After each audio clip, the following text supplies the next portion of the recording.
Hello students, so we are doing laws of motion and today we will discuss circular motion. Just in the previous class we have discussed about the friction.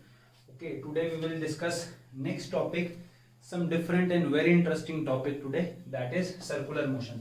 आप सबको circular motion पता होगा. circular motion क्या होता है? जब कोई भी ऑब्जेक्ट सर्कल में मूव करता है, कोई भी ऑब्जेक्ट है, कोई भी मास है, कोई भी मास जब सर्कल मोशन में मूव करता है तो उसको जब मूव करता है यूं तो उसको इस सर्कल बनता है तो उसको क्या बोलते हैं? सर्कुलर मोशन बोलते हैं. अब हर सर्कुलर मोशन का एक रेडियस होता है. सर्कुलर मोशन में कैसे मूव करता है? सपोज आपके पास एक स्ट्रिंग है, ठीक है, और यहाँ पर कुछ मास टाइड है, कुछ स्टोन है, ये कुछ स्टोन है, तो आप हाथ से यूं यूं घुमाओगे, स्टोन को घुमाओगे तो ये ऐसे जाएगा. अब ये जाना कैसे चाहिए? ऐसे जाना चाहिए ना, बट वो कैसे घूमता है? यूं घूमता है. यहाँ से वो ऐसे निकल जाना चाहिए स्टोन, बट वो ऐसे जाता है. यहाँ से ऐसे निकल जाना चाहिए, ऐसे जाता है. फिर ये ऐसे निकल जाना चाहिए, ऐसे जाता है. तो ऐसे यूं सर्कुलर मोशन में मूव करता है. अगर यहाँ से टाई कर रखा है तो एक पर्टिकुलर रेडियस में, मतलब सर्कुलर मोशन में वो मूव करता है. Clear? That means her point पे उसकी वेलोसिटी तो कांस्टेंट है, बट हर पॉइंट पे उसकी ऐसा नहीं बोल पाएंगे वेलोसिटी कांस्टेंट है, उसकी स्पीड कांस्टेंट है, पर हर पॉइंट पे उसकी डायरेक्शन चेंज हो रही है. इस पॉइंट पे ये डायरेक्शन है, टेंजेंट सर्कल के. इस सर्कल पे डायरेक्शन कैसे बताते हैं कि उसके टेंजेंट एक लाइन बना दो. इस पॉइंट पे ये डायरेक्शन है, इस पॉइंट पे ये डायरेक्शन है, तो हर पॉइंट पे उसकी डायरेक्शन चेंज हो रही है. दैट मीन्स वेलोसिटी चेंज हो रही है. स्पीड सेम है but direction changes at every point. Her point पे क्या हो रहा है? उसकी डायरेक्शन चेंज हो रही है. ठीक है ना? इससे जस्ट नेक्स्ट पॉइंट पे, अगर ये पॉइंट है, इससे जस्ट नेक्स्ट पॉइंट पे इसकी ये डायरेक्शन है, यहाँ ये डायरेक्शन है, यहाँ ये, फिर नेक्स्ट पॉइंट पे, हर पॉइंट पे उसकी डायरेक्शन चेंज हो रही है. टेंजेंट क्या बता रहा है? उसकी डायरेक्शन. ठीक, डायरेक्शन चेंज हो रही है, सो क्या चेंज होगा? वेलोसिटी चेंज होगा. वेलोसिटी चेंज होगा तो हम क्या बोलेंगे? Circular motion is an accelerated motion. Class 9 में पढ़ाते हैं आपको. सर्कुलर मोशन कैसा मोशन है? Circular motion is an accelerated motion. Circular motion एक एक्सिलरेटेड मोशन है. क्यों एक्सिलरेटेड मोशन है? क्योंकि स्पीड तो सेम रह रही है बट डायरेक्शन चेंज हो रही है. डायरेक्शन चेंज हो रही है मतलब वेलोसिटी चेंज हो रही है. डायरेक्शन चेंज हो रही है मतलब वेलोसिटी चेंज हो रही है, और वेलोसिटी चेंज हो रही है, so that is an accelerated motion. Clear? अब कुछ इंपॉर्टेंट एनालॉजी बताता हूं आपको लीनियर और सर्कुलर मोशन का. लीनियर मोशन में जो वेलोसिटी है, लीनियर मोशन में जो वेलोसिटी है और जो एक्सीलरेशन है, ठीक है, लीनियर वेलोसिटी में वेलोसिटी को कैसे डिनोट करते हैं? v से. ठीक है, ये क्या होगी? Linear velocity. सर्कुलर मोशन में वेलोसिटी क्या हो जाती है? एंगुलर वेलोसिटी हो जाती है. अब वो सर्कल में मूव कर रहा है तो हम उसकी वेलोसिटी किसके टर्म्स में डिनोट करेंगे? एंगुलर वेलोसिटी में. ओमेगा. एंगुलर वेलोसिटी इसमें क्या है? v है. यहां हम वेलोसिटी की बात करेंगे तो क्या वेलोसिटी होगी? ओमेगा. ठीक है, ये इसका नाम क्या है? Omega. That is not w, that is omega. Okay, angular velocity. Circular motion में जब भी वेलोसिटी की बात करेंगे हम ओमेगा की बात करेंगे. और v और ओमेगा में एक बहुत इंपॉर्टेंट रिलेशन है जो कि मैं यहां लिखने जा रहा हूं. That is v equal to r omega, where r is the radius of this circle. इसमें r क्या है? Radius of circle. जो भी सर्कुलर मोशन का रेडियस है वो r. ठीक है, और ओमेगा क्या है? ओमेगा क्या है? Angular velocity. और v क्या है? Linear velocity. तो लीनियर वेलोसिटी और एंगुलर वेलोसिटी में एक बहुत इंपॉर्टेंट रिलेशन है. That is v equal to r omega. ठीक है, that is v equal to r omega. Vector की फॉर्म में अगर हम जाएं और रिलेशन आते हैं, आपको रोटेशन चैप्टर में पढ़ाऊंगा. अभी आप इतना समझिए कि linear velocity equal to r into omega. Clear? Circular motion के लिए, सर्कुलर मोशन के लिए. क्लियर? अब एक्सेलरेशन की बात करें, हम सिंपल क्या पढ़ते हैं? एक्सेलरेशन. ये पढ़ते हैं एक्सेलरेशन. जो इसमें सर्कुलर मोशन में एक्सेलरेशन होती है या रोटेशन की बात करते हैं जनरली, सर्कुलर मोशन में जो उसका एक्सीलरेशन होता है सर्कुलर मोशन का, उसको हम अल्फा से डिनोट करते हैं, where alpha is, this is alpha, okay, angular acceleration, alpha is angular acceleration and angular acceleration is given by v square by r, ठीक है।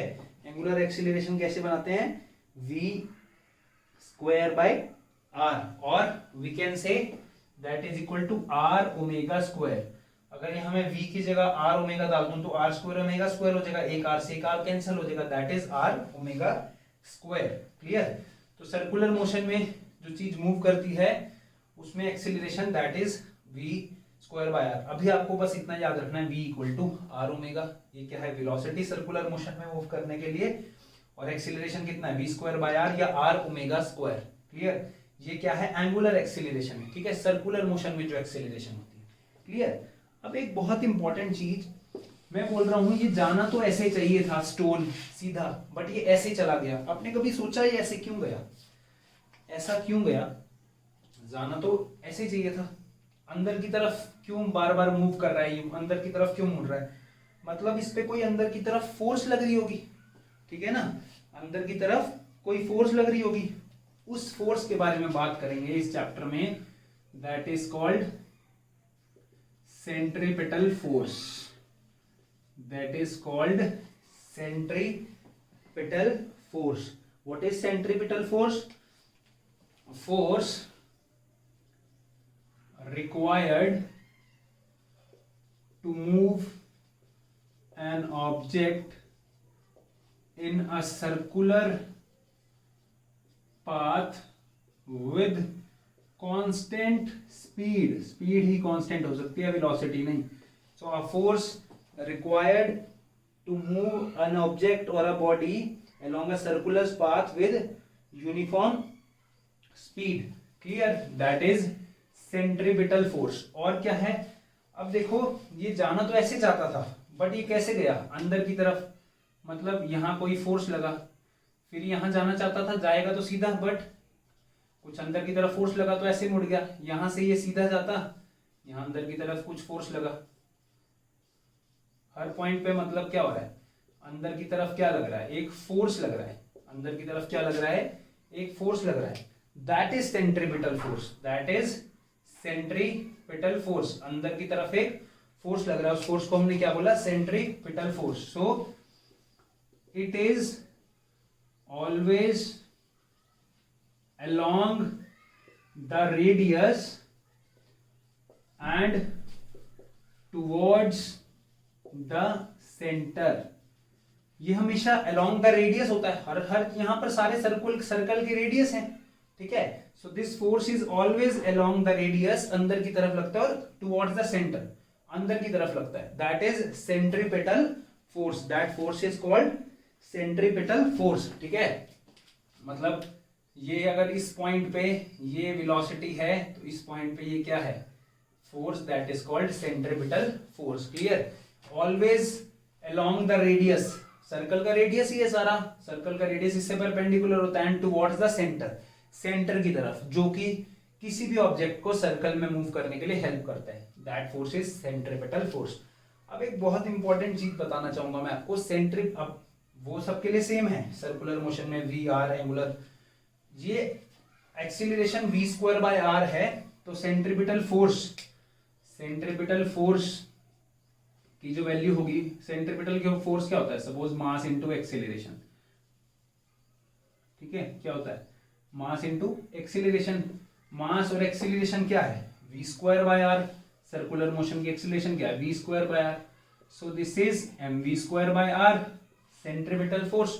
और v की जगह अगर मैं r ओमेगा पुट करूं तो क्या आएगा, m r square omega square by r, सो एक r से एक r कैंसिल हो जाएगा, m r ओमेगा स्क्वायर।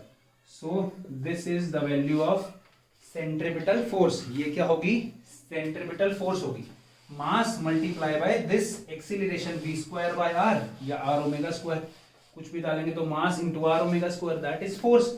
और इस फोर्स को क्या नाम दिया हमने, सेंट्रीपिटल फोर्स, ठीक है, इस फोर्स को क्या नाम दिया, सेंट्रीपिटल फोर्स, ठीक। अब एक चीज याद रखनी है जो बहुत इंपॉर्टेंट है कि सेंट्रीपिटल फोर्स एक्चुअल में कोई फोर्स ही नहीं है, ठीक है। बोलोगे सर आप ये क्या बोल रहे हो, सेंट्रीपिटल फोर्स कोई फोर्स ही नहीं है, फिर पढ़ा क्यों रहे हो हमारे को। सेंट्रीपिटल फोर्स समझो, ये सन है, प्लैनेट्स सन के अराउंड रिवॉल्व कैसे कर रहे हैं, प्लैनेट्स सन के अराउंड रिवॉल्व कैसे कर रहे हैं, due to gravitational pull of sun to planets. Planets और सन के बीच में ग्रेविटेशनल फोर्स है जिसके कारण वो ऑर्बिट में रिवॉल्व कर रहे हैं। तो वो जो ग्रेविटेशनल फोर्स है, that gravitational force provide the necessary centripetal force, मतलब कोई ना कोई फोर्स है जो सेंट्रीपिटल फोर्स प्रोवाइड करती है। सेंट्रीपिटल फोर्स अपने आप में कोई फोर्स नहीं है, जैसे ग्रेविटेशनल फोर्स क्लास 12 में आप पढ़ोगे, इलेक्ट्रोस्टैटिक फोर्स जो चार्ज पार्टिकल्स के बीच में लगती है, ठीक है। जैसे कि देखो एक ये न्यूक्लियस है, हमने बोला एटम में न्यूक्लियस के बाहर इलेक्ट्रॉन रिवॉल्व करते हैं, तो ये रिवॉल्व कर रहा है, तो इन दोनों के बीच में कुछ फोर्स होगा। कैसा फोर्स होगा, इलेक्ट्रोस्टैटिक फोर्स होगा। इन दोनों के बीच में चार्ज पार्टिकल्स के बीच में कुछ फोर्स होगा, कैसा फोर्स होगा, इलेक्ट्रोस्टैटिक फोर्स होगा।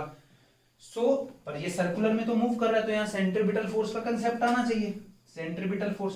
So this electrostatic force between nucleus and electron will provide the necessary centripetal force, ठीक है। जो इलेक्ट्रोस्टैटिक फोर्स है इसके बीच में, वो सेंट्रीपिटल फोर्स प्रोवाइड करेगा।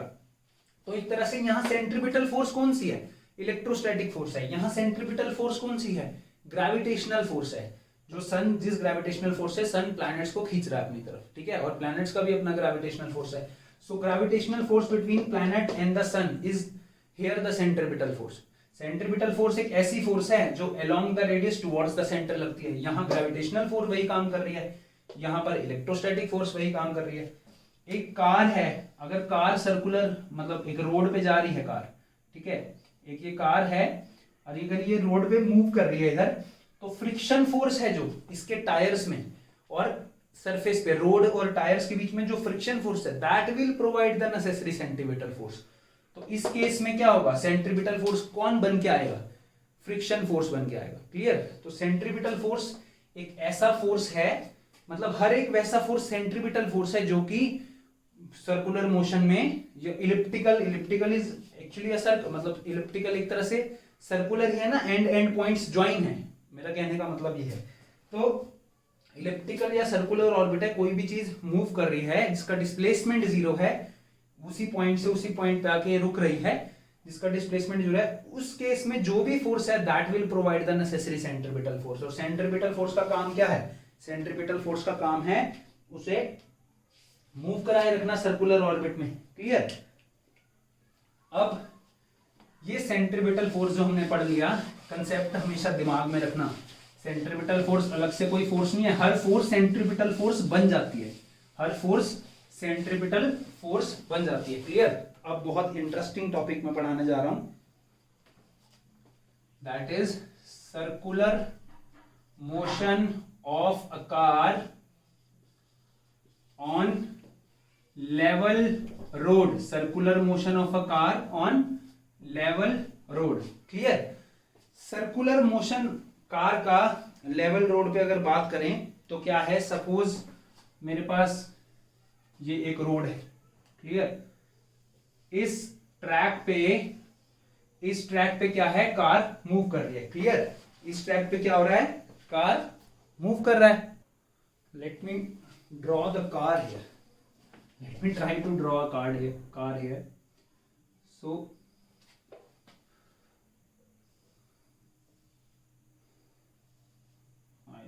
this is not a good car. So imagine this is a car, okay, and it is running on a level road. एक circular road है, एक सर्कल में मूव कर रही है, बट लेवल रोड है, सीधा ऐसे सर्कल है, एक सर्कल में कार मूव कर रही है। जब सर्कल में कार मूव कर रही है, तो अब देखो हर चीज हम सेंटर से लेते हैं, ठीक है ना। अगर इसका मास है तो सारा मास सपोज करेंगे सेंटर पे कॉन्सेंट्रेटेड है, इसका कंसेप्ट बाद में बताएंगे। ये पूरा मैसिव ऑब्जेक्ट है तो हम इसके ज्योमेट्रिकल सेंटर पे मास लेते हैं, जैसे ट्राइंगल का ज्योमेट्रिकल सेंगल क्या होता है, सेंट्रॉइड होता है। क्लियर। तो इस कार का जो मास है सपोज वो m है, तो नीचे वेट लगेगा इसमें कितना mg, ऊपर क्या लगेगा नॉर्मल रिएक्शन। अब ये सर्कल में मूव कर रहा है तो सर्कुलर मोशन में friction force will provide the necessary centripetal force. Okay, यहां से सपोज ये जो सर्कल है, ये जो और ये रोड है, मतलब ये पूरा सर्कल है, ठीक, इस सर्कल का ये रेडियस है, ये भी कार के सेंटर से देखेंगे सर्कल का रेडियस है r, और इसके जो टायर्स हैं, इसके टायर्स पे जो फोर्स लग रहा है दैट इज फ्रिक्शन फोर्स। इसके टायर पे जो फोर्स लग रहा है दैट इज फ्रिक्शन फोर्स। अब अगर दोनों टायर की बात करें तो इस टायर की वजह से नॉर्मल रिएक्शन इस टायर पे R1, इस टायर पे R2, और पूरी कार का वेट mg। क्लियर, इस टायर पे फ्रिक्शन F1, इस टायर पे friction F2, and suppose mu is the coefficient of friction। Clear, तो अब हमें क्या करना है, अब हम देखेंगे कि हम मैक्सिमम कितनी स्पीड से, अब लिखा होता है ना रोड्स पे स्पीड लिमिट लिखा होता है कि इतनी स्पीड लिमिट से चलाना हुआ, ऐसे ही नहीं लिखा होता स्पीड लिमिट। कुछ सर्कुलर रोड है कि वो कार स्किड ना कर जाए, अंदर की तरफ अगर सेंट्रीपिटल फोर्स लगता है तो बाहर की तरफ भी उससे कॉरस्पॉन्डिंग एक फोर्स लगता है, जिसके बारे में हम ज्यादा डिटेल में नहीं जाएंगे। That is centrifugal force, that is centrifugal force, बाहर जो बाहर फेंकता है। तो ये बाहर जब कार ऐसे जाएगी तेज तो कार बाहर स्किड करने की कोशिश करेगी, ठीक है ना। सपोज कार ऐसे जा रही है तो कार बाहर स्किड करने की कोशिश करेगी, बट उसको कौन रोक के रखेगा, friction force, and that will provide necessary centripetal force. अगर फ्रिक्शन फोर्स ज्यादा होगा तो एक कार मूव करती रहेगी, ठीक है। अगर अंदर वाला फोर्स ज्यादा होगा तो बाहर नहीं जाएगी ना कार स्किड होके। क्लियर, तो इसमें हम जो बात करेंगे, हमने एक friction force F1 that is equal to mu R1, friction force F2 that is equal to mu R2, total friction force that is equal to mu R1 plus R2, and what is this R1 plus R2? R1 plus R2 equal to R, and that is equal to mg। R equal to mg, मैंने components सिर्फ equate किए हैं। Laws of motion chapter में आपको components सब forces equate करनी आ गई तो सारा काम बन गया। इधर फ्रिक्शन फोर्स लग रहा है, फ्रिक्शन फोर्स को फॉर्मूला क्या होता है, म्यू R1 म्यू R2, ठीक है। काइनेटिक फ्रिक्शन की बात करेंगे, यहाँ लिखना जरूरी नहीं है, कार मूव ही कर रही है। तो टोटल फ्रिक्शन फोर्स, टोटल अंदर का फोर्स कितना है, इतना है, और टोटल नॉर्मल रिएक्शन कितना है mg, ठीक है। ये 1 हो गया इक्वेशन, ये 2। So put the value of 2 in 1, equation 2 की वैल्यू इक्वेशन 1 में पुट करेंगे तो F1 plus F2 that is equal to mu mg। तो टोटल फ्रिक्शन जो लग रहा है अंदर that is equal to mu mg। Clear, अब अगर इजीली कार चलती रहे फॉर कॉन्टिन्यूअस, या इसको ऐसे लिख लो, for car to stay on road, the maximum for car to stay on road, the maximum friction force must be equal to or greater than centripetal force।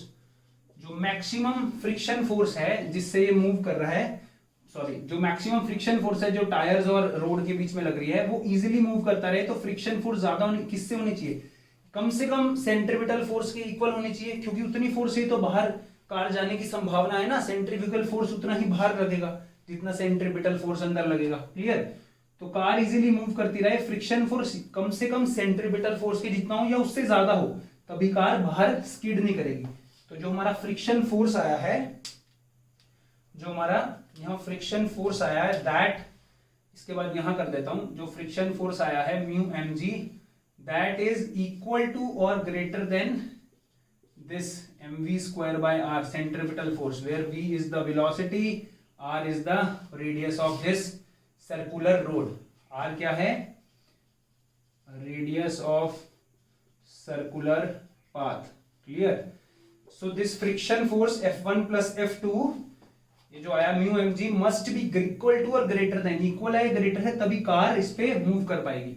और यहां से हम वेलोसिटी की वैल्यू अगर निकाल लें, यहां से वेलोसिटी की वैल्यू निकालेंगे, m से m कैंसिल हो जाएगा, v square equal to mu R G, v is less than equal to under root mu R ji.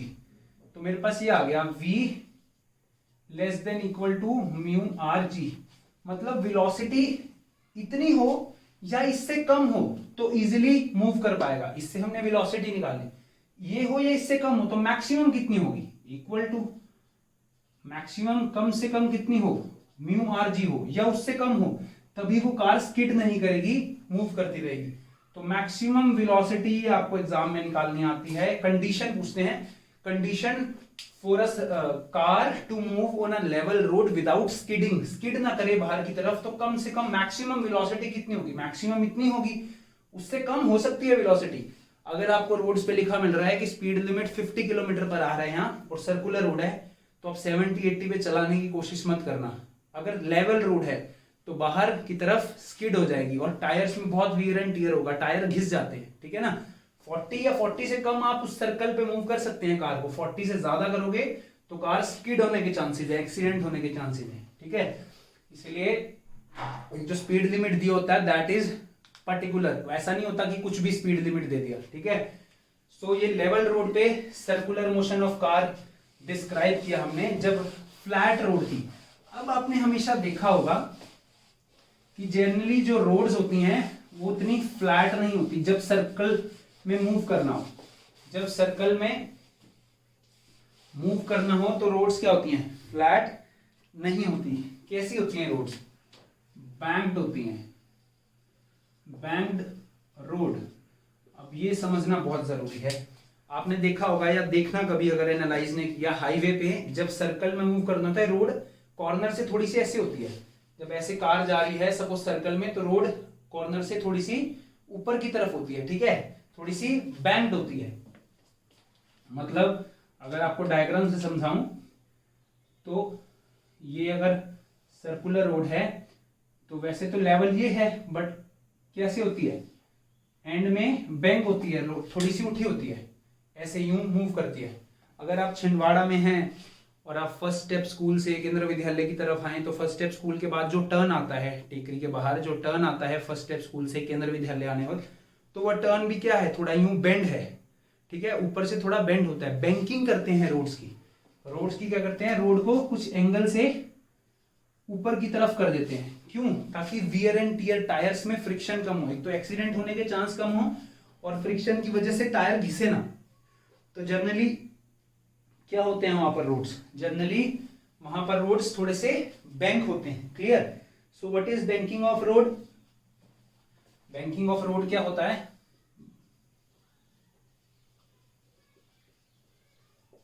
Is the system of raising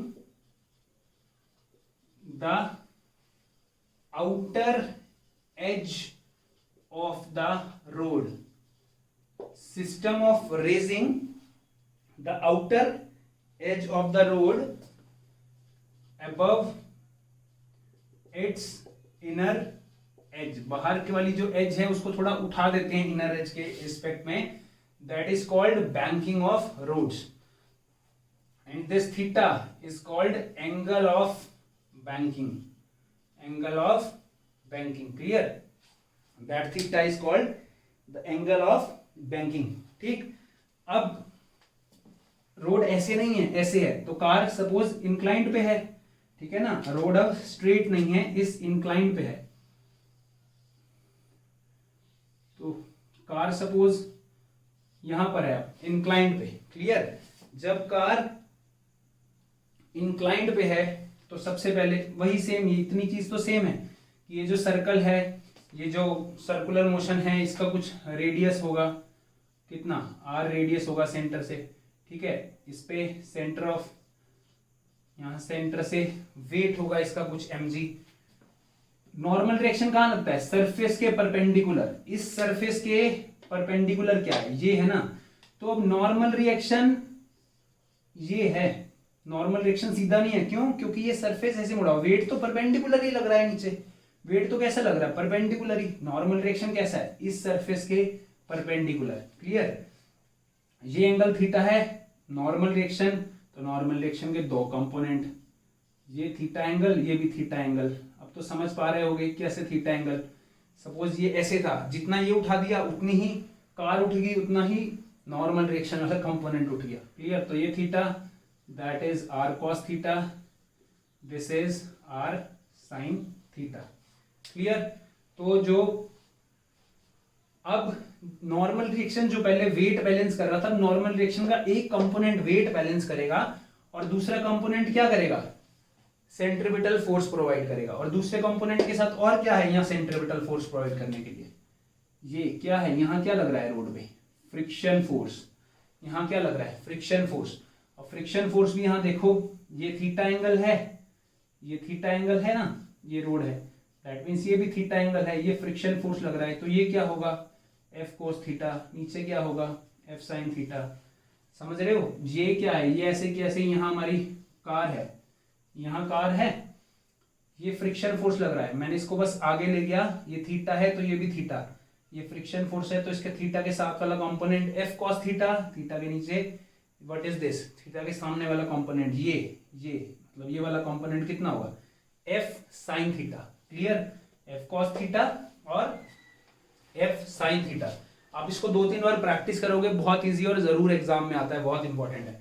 so friction लग रहा है एफ कॉस थीटा और इधर F sine theta. ठीक, मतलब यहां पर अब मेरे पास क्या है? F sine F cos theta और नीचे की डायरेक्शन में कंपोनेंट है कौन सा? एफ साइन थीटा, इस फ्रिक्शन की वजह से। क्लियर? तो अब वही फोर्सेस इक्वल करनी है। कौन कौन सी फोर्सेस हैं? और मेरे पास फ्रिक्शन का वो है म्यू, कोफिशिएंट ऑफ फ्रिक्शन। तो सबसे पहले फ्रिक्शन फोर्स लिख लेते हैं, mu into R. Friction force कितना होता है? Mu into R. क्लियर? अब पहले वर्टिकल वाले कंपोनेंट्स बैलेंस करते हैं। R cos theta equal to M G plus F sine theta, यही होगा। R cos theta equal to M G plus F sine theta. जितना ऊपर कंपोनेंट है फोर्स का उतना नीचे है। दूसरा, सेंट्रीपिटल फोर्स कौन प्रोवाइड करेगा? R sine theta plus F cos theta. ये जो R sine theta plus F cos theta है, ये किसके इक्वल होना चाहिए? सोचिए, ये जो अंदर की तरफ आ रहा है, that will provide the necessary centripetal force. तो किसके इक्वल होना चाहिए? सेंट्रीपिटल फोर्स के, that is mv square by R, that is equation 2। Clear? इसको चलो इक्वेशन 1 लिख लो अभी, इसको इक्वेशन 2, इस इक्वेशन को हम चेंज करते हैं, इस इक्वेशन को यहां चेंज करते हैं। R cos theta minus F sine theta is equal to M G, equation 3। Clear? एक साइड आर और एफ वाला कंपोनेंट ले आया, एक साइड मास वाला कंपोनेंट ले आया, यहां भी मास है, यहां भी मास है। क्लियर? ये बस ये दो इक्वेशन बन गई, तो आगे कुछ भी नहीं है डेरिवेशन में। क्या है दो इक्वेशन? आर कॉस थीटा को M G plus F sine theta से बैलेंस कर देना है, और R sine theta plus F cos theta, इधर क्या लग रहा है? R sine theta plus F cos theta, जो कि इसको घुमाने में हेल्प करेगा, जो कि वियर एंड टियर टायर्स को, जो इसका हॉरिजॉन्टल कंपोनेंट है वो टायर्स को कम घिसने में मदद करेगा। ठीक है ना? वियर एंड टियर कम होगा, फ्रिक्शन कम घिसता है टायर जब बैंकिंग होती है रोड्स की, और एक्सीडेंट होने में भी ज्यादा प्रॉब्लम, मतलब एक्सीडेंट भी नहीं होते ज्यादा। ठीक है ना? कार इजीली मूव जाती है। अगर 50 किलोमीटर पर आवर स्पीड दी हुई है बैंक रोड पे, तो लेवल रोड पे 40 ही दी होगी। अगर लेवल रोड पे आप इस पे 50 या 50 से कम चलाओगे तो इजीली बैंक हो जाएगा। इससे ज्यादा चलाने की कोशिश करोगे तो क्या होगा? टायर घिसेंगे जल्दी। ठीक है? तो थोड़ा सा स्पीड लिमिट हम इंक्रीज कर पाए, हाईवेज पे स्पीड लिमिट इंक्रीज कर पाए, एक्सीडेंट कम हो पाए, और टायर में फ्रिक्शन की वजह से टायर में ज्यादा वियर एंड टियर ना हो, टायर घिसे ना, उसकी वजह से हम क्या करते हैं? बैंक करते हैं रोड को। क्लियर? तो हमारे पास ये दो इक्वेशन आ गए, इन दोनों इक्वेशन को डिवाइड करते हैं। R sine theta plus F cos theta equal to M V square by R, और यहाँ डिवाइड करते हैं R cos theta minus F sine theta equal to, पूरे में ही आएगा इक्वल टू यहाँ एम जी, इससे ये कैंसिल हो जाएगा। क्लियर? इसके आगे यहां करते हैं ठीक। और यहाँ मैंने क्या लिखा होगा, F equal to mu R, इसको बाद में डालेंगे। अब इसके बाद लिखते हैं divide numerator and denominator by cos theta on left hand side. इसमें न्यूमरेटर और डिनोमिनेटर में कॉस थीटा से डिवाइड कर देंगे, सॉरी आर कॉस थीटा से डिवाइड कर देंगे। मेरे को एक रिजल्ट पे पहुंचना है ना, इसलिए। तो यहाँ आर साइन थीटा है, यहाँ लिख लेते हैं R sine theta divide by R cos theta plus F cos theta by cos theta equal to, ये तो ऐसे ही रहने वाला है, एम तो कैंसिल हो गया, वी स्क्वायर बाय आर, और डिवाइड में ये पूरे के साथ डिवाइड में है वी स्क्वायर बाय आर, और यहाँ क्या है R cos theta by cos theta plus sorry minus F sine theta by cos theta equal to यहाँ साथ में जी। क्लियर, इतनी चीज क्लियर है। लेट मी रब दिस, उसको रब नहीं करता, एक बार दोबारा से डेरिवेशन आपको एक्सप्लेन करूंगा। इसके बाद मैंने इसके बाद यहाँ स्टेप किया, ठीक है। अब इसके बाद यहाँ कर रहा हूं, इसको ये क्या होगा, आर से आर कैंसिल हो जाएगा, ये आर से आर कैंसिल हो जाएगा, क्या बचेगा tangent theta plus F cos theta से cos theta cancel divide by, यहां भी आर आएगा ना, आर कॉस थीटा से डिवाइड करेंगे तो ये भी cancel, 1 minus F tangent theta equal to V square by R G. इतनी चीज समझ आ रही है, ठीक है। एफ एक चीज, यहाँ आर कॉस थीटा से डिवाइड करना है ना, तो यहाँ भी एफ बाय आर आ जाएगा, यहाँ भी एफ बाय आर, ये एफ है ना, ऊपर एफ साइन थीटा से मैंने आर कॉस थीटा से उसको डिवाइड किया, यहाँ भी ये एफ कॉस थीटा से मैंने आर कॉस थीटा से डिवाइड किया, तो F by R F by R. अब F is equal to mu R होता है, तो एफ बाय आर कितना होगा, tangent theta plus mu divide by 1 minus mu tangent theta. क्यों, एफ क्या है म्यू आर, सिंपल डेरिवेशन है, आप भी एक बार करके देखोगे तो बहुत इजी लगेगा। तो मैं इस स्टेप पे पहुंच गया, tangent theta plus mu equal to 1 minus tangent theta V square by R. Clear. तो यहां से अगर मैं v का वैल्यू निकालूं, v का, तो क्या आएगा are G tangent theta plus mu by 1 minus mu tangent theta, ये और इसका अंडर रूट। तो ये तो मेरे पास आ गया वेलोसिटी, ठीक है ना, कि एक बैंक्ड रोड पे कार की वेलोसिटी मतलब कितनी होगी, इतनी होगी, ठीक है। अब if there is no friction, अगर फ्रिक्शन ना हो तो म्यू क्या होगा, 0। यहां मैं म्यू को 0 डालूंगा, म्यू को 0, तो मेरे पास क्या आएगा under root R G tangent theta, mu को 0 डाल दिया तो क्या आएगा आर जी टेंजेंट थीटा, और यहां से अगर टेंजेंट थीटा निकालने की कोशिश करूंगा तो क्या आएगा V square by R G. ये देखो मैंने वेलोसिटी निकाल ली, और इसके बाद दो इंपॉर्टेंट चीज निकाली, अगर फ्रिक्शन नहीं है तो सेफ लिमिट क्या होगी कार की, फ्रिक्शन अगर नहीं है, रोड पे फ्रिक्शन ही नहीं है, तो सेफ लिमिट कार की कितनी होगी, इससे इतनी होगी जितनी हमारे पास ये आर जी टैन थीटा है, इससे कम हो सकती है वेलोसिटी, ठीक है ना। अगर 50 किलोमीटर पर आवर दिया है आपको, that is a safe limit, 50 kilometre per hour से कम आप कार चला सकते हैं बैंक रोड में, ज्यादा चलाओगे तो स्किड करने के चांसेस हैं और टायर में वियर एंड टियर होगा। तो that is equal to V equal to R G tan theta. अगर म्यू 0 है, फ्रिक्शन है ही नहीं, अगर फ्रिक्शन है तो वो उस मटेरियल पे डिपेंड करता है, जिस मटेरियल का रोड बनाया, जो कार के टायर्स हैं वो नए हैं पुराने हैं, उसके बीच में जो फ्रिक्शन रहेगा उस पे स्पीड ये वाली भी डिपेंड करेगी कि हम कितनी स्पीड से चला सकते हैं, ठीक है ना, कितनी स्पीड से चला सकते हैं, क्या वो ओवर लिमिट कर जाएगी स्पीड, ठीक है। तो ये हमारे पास आ गया velocity of car for safe limit, और इसके कॉरेस्पॉन्डिंग मैंने अगर टेंजेंट थीटा निकाला तो ये किसके लिए आ गया, दैट इज थीटा क्या है, यहां से थीटा निकालूंगा तो टेंजेंट उधर ले जाऊंगा, tan inverse v square by R G. ये क्या है, ये है minimum banking for less wear and tear. Tyre कम से कम घिसे तो मिनिमम से मिनिमम रोड की बैंकिंग किसमें होनी चाहिए, V²/RG, इतना एंगल होना चाहिए। अब आप एक चीज देखो, मैंने इससे पहले वाला जो हमने प्लेन रोड का किया था, that is equal to μr। दो ही चीजों पे वेलोसिटी डिपेंड कर रही है।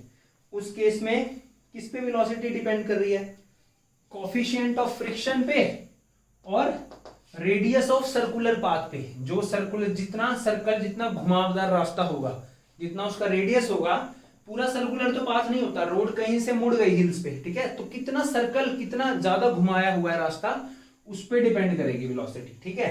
और यहां पर किस पे डिपेंड करेगी, यहां पर डिपेंड कर रही है हमारी आर पे। अगर कोफिशिएंट ऑफ फ्रिक्शन 0 है, नहीं तो वो म्यू पे भी डिपेंड कर रही है, आर पे भी डिपेंड कर रही है, और एंगल ऑफ बैंकिंग पे भी डिपेंड कर रही है, कितना एंगल है। क्लियर। तो ये बहुत इंपॉर्टेंट दो टॉपिक्स हैं, circular motion of car on level road और circular motion of car on banked road. So याद रखना है इसमें कि जो मैक्सिमम वेलोसिटी है जिससे व्हीकल की कितनी मैक्सिमम वेलोसिटी हो कि वो इजीली टर्न ले पाए, लेवल रोड्स के केस में ये है और बैंक रोड्स के केस में इतना है। इक्वल वाली है ना, उससे कम हो सकती है, मैक्सिमम इतनी है, ठीक है, जो डिपेंड कर रही है रेडियस ऑफ सर्कुलर पार्ट पे और कोफिशिएंट ऑफ फ्रिक्शन पे। इसमें बैंकिंग के केस में थीटा एंगल पे भी। सो मैक्सिमम व्हीकल की वेलोसिटी कितनी है, मैक्सिमम व्हीकल की वेलोसिटी कितनी है कि वो इजीली सर्कुलर रोड पे मूव कर पाए, ठीक है ना, सेफली मूव कर पाए, that is equal to this. और अगर कोफिशिएंट ऑफ फ्रिक्शन नहीं है, कभी ऐसी रोड है कोफिशिएंट ऑफ फ्रिक्शन नहीं है, तो मैक्सिमम वेलोसिटी कितनी आ जाएगी, RG tan theta. Okay, so this is all about today and this is the end of this chapter. You can go through this whole chapter, all my lectures, and if there is any doubt, you can ask me. Thank you.